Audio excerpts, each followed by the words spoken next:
All right, so I just want to talk real quick about new to me, KTM 690 Enduro R. It's a 2020. I just went from a 2022 390 to this, a 390 Adventure. Reason being is I wanted something a little more power and something a little bit more off-road oriented that I wasn't getting with that. That bike, I've definitely brought it through some off-road stuff that was tough, and it handled it, and probably the majority of the limitation of that bike is probably me. But I do like the suspension on this bike is a lot better. The power, obviously, is way more powerful.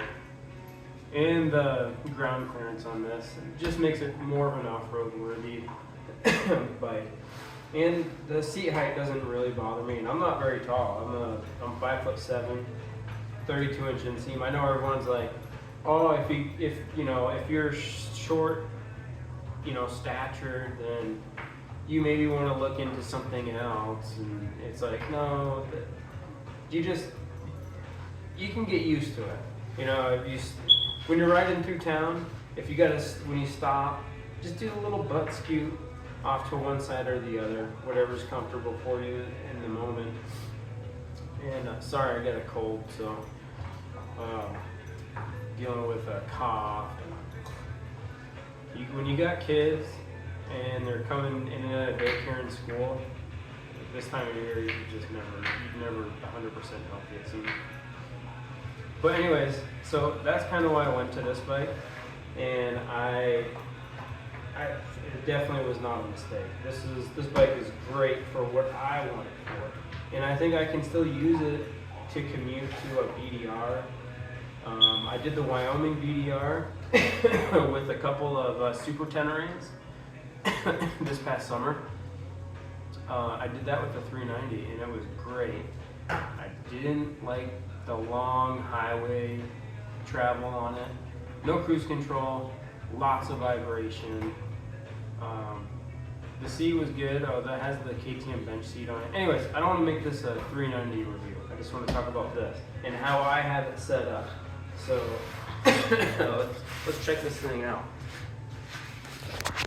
Okay, so a couple things that I've definitely watched probably almost every 690 review on the internet, and most of them are really good. So I'm probably just beating a dead horse here, but there was a couple things that people complained about that I feel like were easily addressed. So one of them being this tank bag. I actually pulled this off the 390, and the bag that came with this bike, I bought it used from a guy in Colorado. It came with these Moscow Reckless 10 bags, and also up there Reckless 80 bags. So it came with both of these bags. These bags so far have been great for like a day ride. I love them. So I got on this side, I know I don't have a very good attention span apparently, but now I'm stuck on the bags. So over here I put my a little camping stove and whatever, because when I go out on a day ride, sometimes I like to have some warm apple cider vinegar and whatever else. Maybe heat up some water, cook something, a mountain house meal or something. You're out all day, just as nice. And then over here is just what the hell is in here? There's a hammock, that's right, a hammock in here, and some baby wipes and some extra gloves. Oh, and then here's a fuel can, and then over here is just 30 ounces of water. But anyways, back to the bag here. So I'm easily distracted. I guess my kids are rubbing off on me. So the bag that came with it was a really nice bag. It was a giant loop bag, super high quality. It was orange, and The thing I don't like about orange on a bike like a KTM when you buy an aftermarket is it never matches the other orange. So I don't like getting it. The one exception would be these bars. They match the orange perfectly, so they must get their paint from KTM. This thing right here, this is an awesome guard, but look at it compared to the other orange. It looks ridiculous. So I'm thinking about powder coating this black, just so it doesn't, it just stands out and it just looks not good. But anyways, so the bag that came with the bike is a giant loop, and it has like a harness system that the bag is zipped to, which is really cool, except if you want to pull the seat off, good luck, because the the strap system for the harness, you can take the bag off the harness easily. It just unzips. I really like that's cool. It has a little cutout in the harness underneath the bag for like a fuel cap, which this one, there's no fuel cap up here because it's in the back. But if you want to remove the bag, that's easy enough. But if you want to remove the harness, the straps go like under the harness and loop through in a weird way, and it's not easy to undo it. There's no quick release buckles on it like on this test. So if you need to get under the seat for any reason, it's a pain in the ass. But on this one, all you gotta do is just unclip them, and then I'll use this right here for my helmet. I just hook on to the D loop on the helmet, and it just hooks on right there. It's pretty nifty. But anyways, back to this bag. So just move that, and then look, it's all floppy, easy. And then, hold on, this is hard to do with one hand here. Okay, there we go. Okay. With two hands, it's really easy. But you can see I just popped it right off. Lift that up. Boom. Just set this right over here with the old 690 intake. But man, this bag, when you have this thing cinched down, it doesn't move. But it's so convenient to be able to get into this area of the bike just like that. And I was holding a phone, but you can see here I put the Raid Garage small intake on here because I wanted the extra storage space.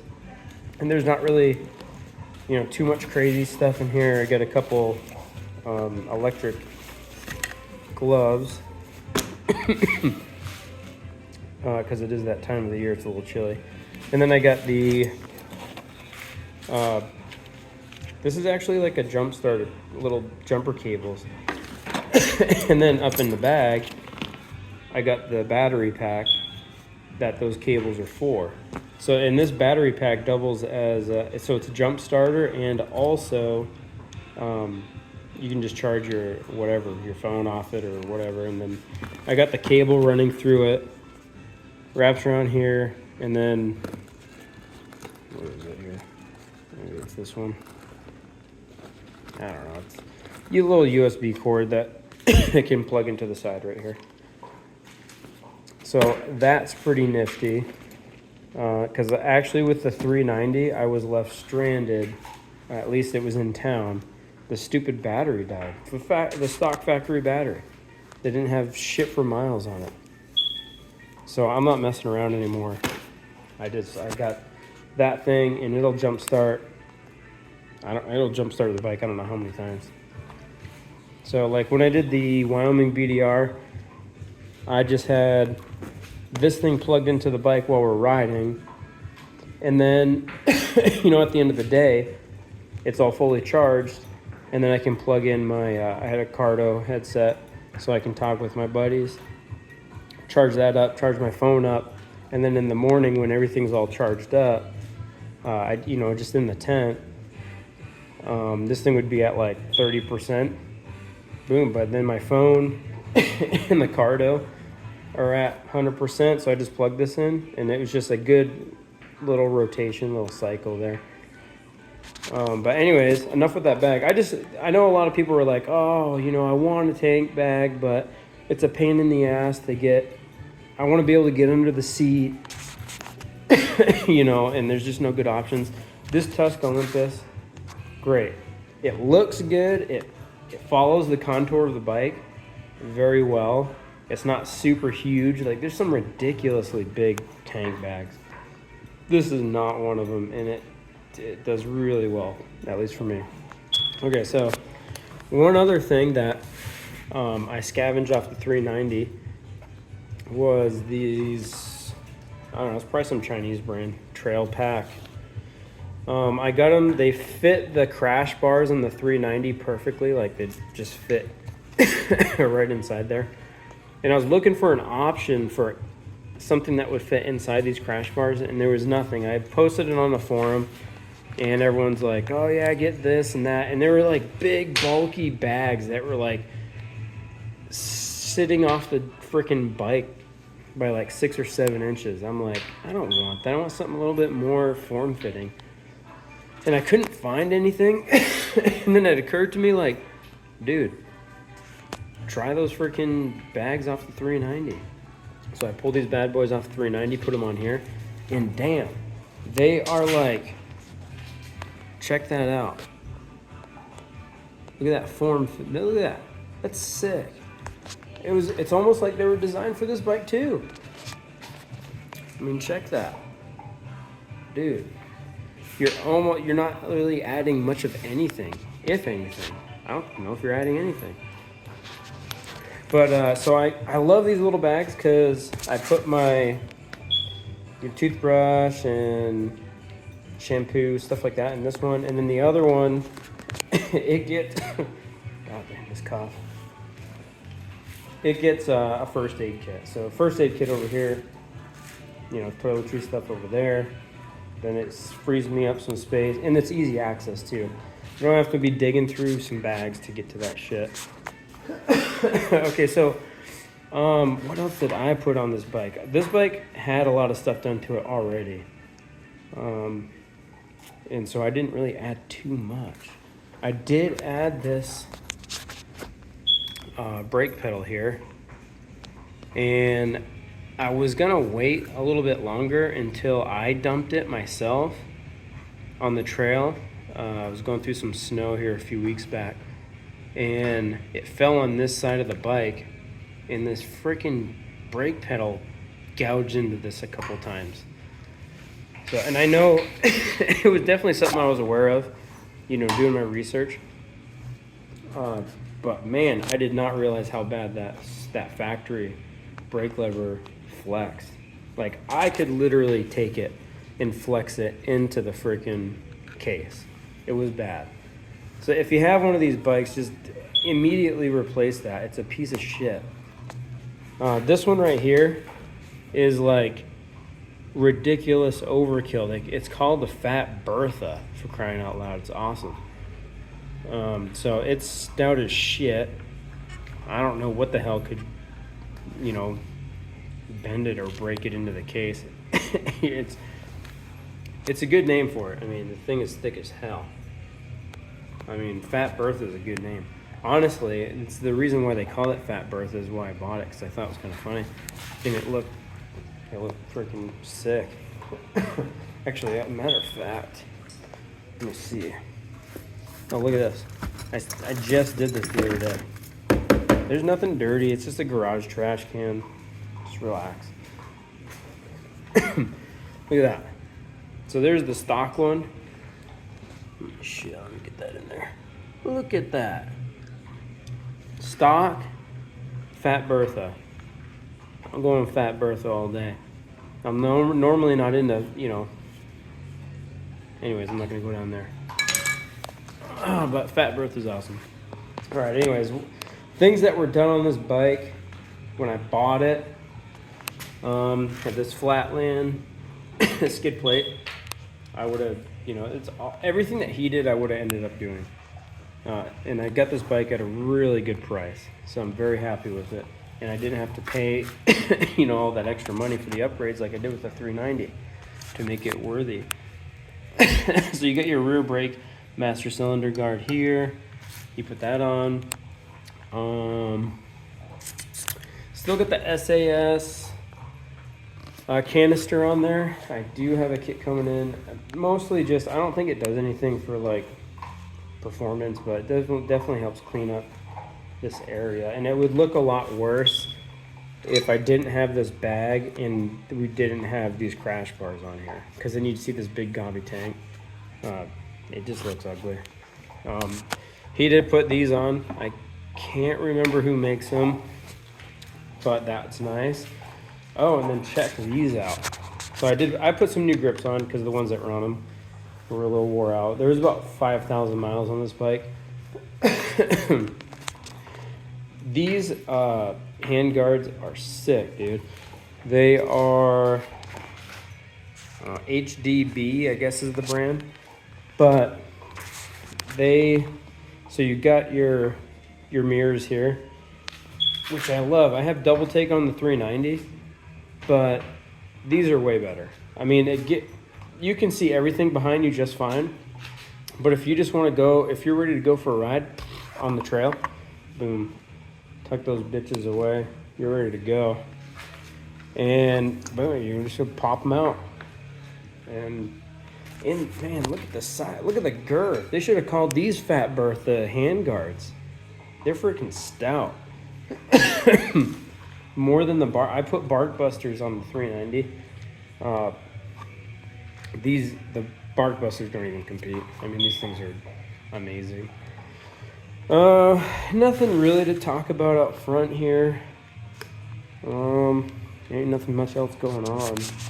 Let's see, he did put that odd colored guard on there, the case protector. Which, I mean, it's a nice product. It's stout. It looks like shit. Oh, and he put this Akrapovich exhaust on there, which I did modify because it sounded pretty pathetic, stop, just the way it was. So what I did, and I left them in there just to show you guys. So it's hard to see. Okay, so there's two welds that hold the DB killers in place. So if you just drill those out, you can just pull these two out on this model. And man, the exhaust sounds way better. It's way deeper. It's way more deeper grumble. It just sounds so much better. So I guess he put the exhaust on, and I, modified it a little bit to make it sound a little better. Because this exhaust, like the way it comes from Akrapovich, it just, I don't know, just sounds dull. It doesn't sound like anything. And then of course you get like a really nice, cool throaty sound from having this new intake on. What else we got? He put the ABS dongle on there. And then he has it on a switch here. So that's cool. I put the Rottweiler fuel dongle on to try to help with the kind of lurchy feeling and low RPMs, especially in first and second gear, just when you're trying to tractor along. It didn't really help. Maybe it did a little bit, I don't know. But the bike, I think it needs a power commander to get through that issue. And I think actually, honestly, like putting this on and then also removing the DB killers, I think it made it worse, even though I have the fuel dongle. Maybe not. I did try the 15-minute ECU, whatever, and I did the little throttle, reset, I don't know, whatever you call it. There's some videos on it. And it still is really lurchy and wants to kind of stall out if you're not careful, if you're going really slow in first and second gear, which is annoying on the trails. What else did this guy do? Oh, he put that rear disc guard on there. Sweet. He did put a CNC, the aftermarket seal cap. Oh, by the way, if you don't have this little $8 bungee, get it. The thing is freaking awesome. I freaking I lost my train of thought. I scavenged this off the 392. I used it on top of the rear bag, and on this I'm using it on top of this little area instead of putting a bag there. And the amount of stuff that you can fit underneath this net, I mean, it's totally worth $10. The Garmin, this came with the bike, and I'm still trying to learn how to use it. So I can't really say much to that. It is pretty accurate, works pretty well. We are going to do the Black Hills BDRX here this spring because that's literally 10 miles away from where I live. So I live in the Black Hills. So I'm pretty excited about doing that. That'll be probably my first serious ride with this bike. I know I'm probably forgetting something. Yeah. I'm really seriously considering that Raid Garage rally tower. For one, this headlight sucks. But for two, that rally tower looks sick, dude. Like totally sick. I just, when I just like stare at it like this, I just imagine that rally tower, and man, it just gets me excited. So, I do have, there is a small coolant leak on the radiator. I tried to fix it with some JB Weld. It didn't work, and I think it was, it definitely helped it. I've put about 500 miles on it, and the coolant level hasn't changed, but you can still smell it. So I know it's like vapors are escaping. But anyways, I think that's about it. Wow, I thought this would be like a 10-minute video, but ended up being like 20 minutes. Holy shit. The bike is amazing. I like the setup. Oh, that's what I want to do. Here, let me just start it, and you can kind of hear the difference. I highly doubt that the phone will pick up the difference too much, but I'm telling you, it is a big difference. So,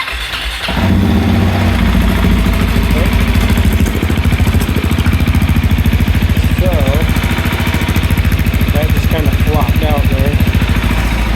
We'll grab one of these. So check it. Listen to that.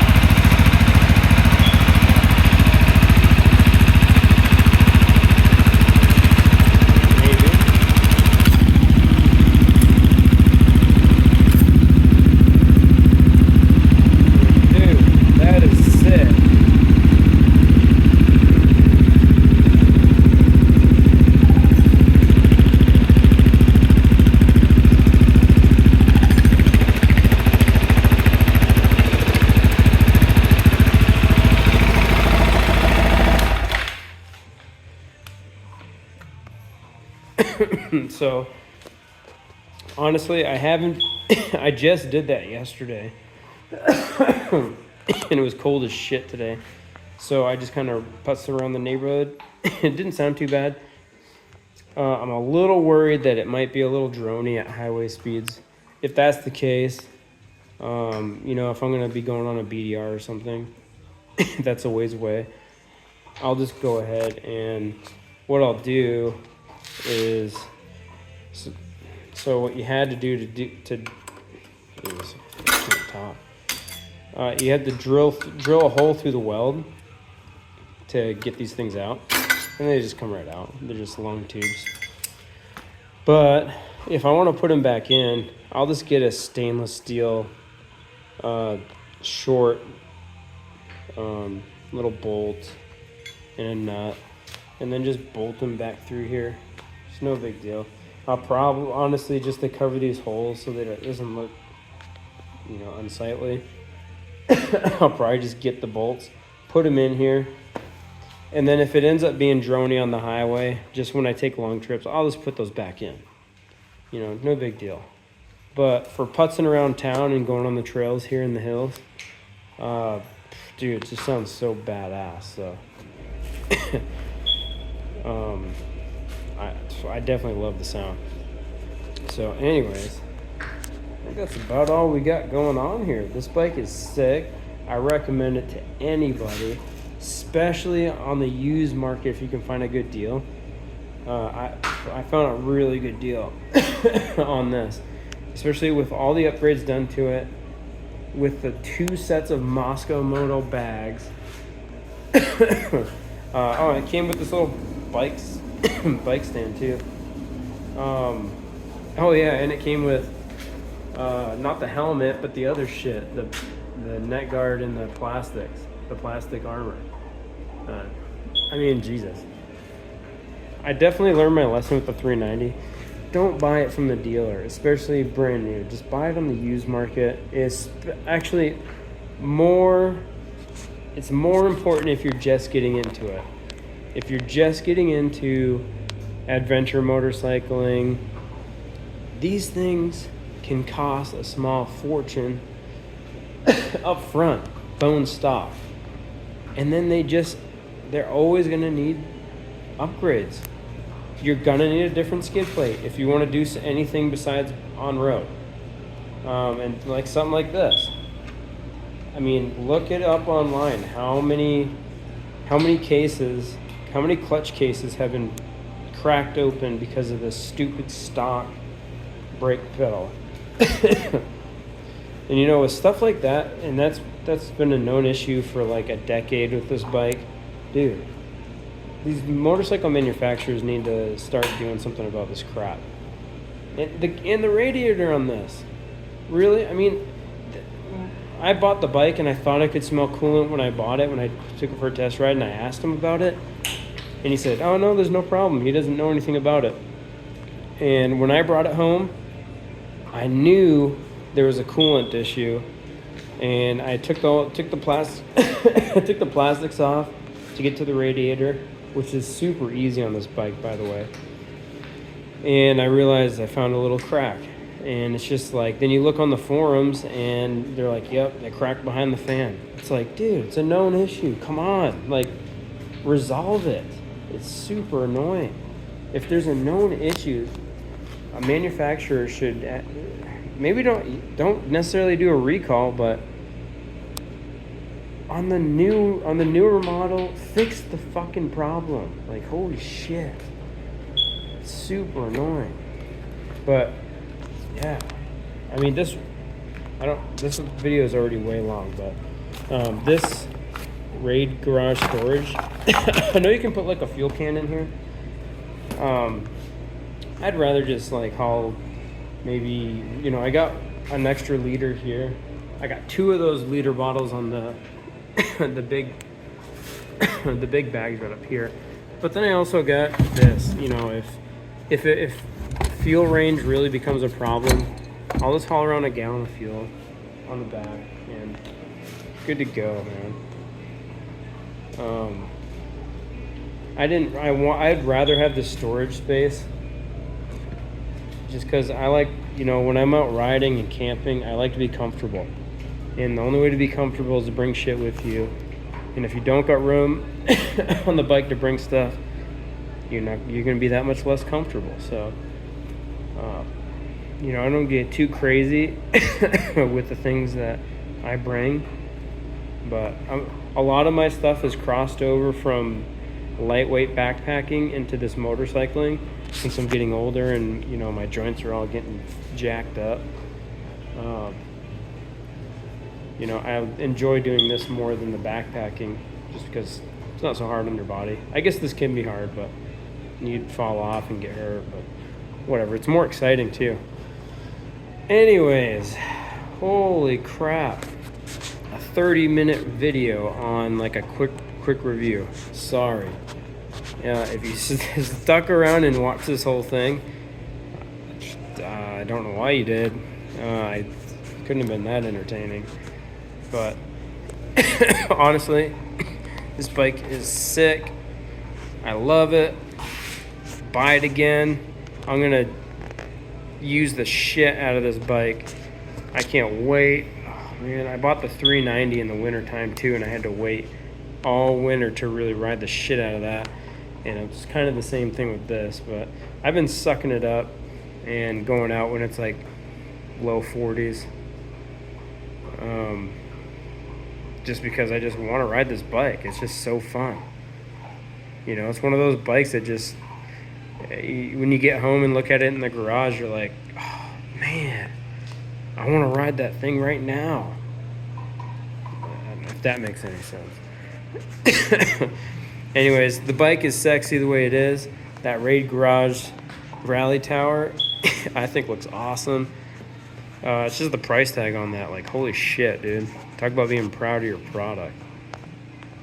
But it's pretty sick, though. I do like it. It gives you a new headlight, moves all of your display stuff that you can't even really see up in front of you, which is nice.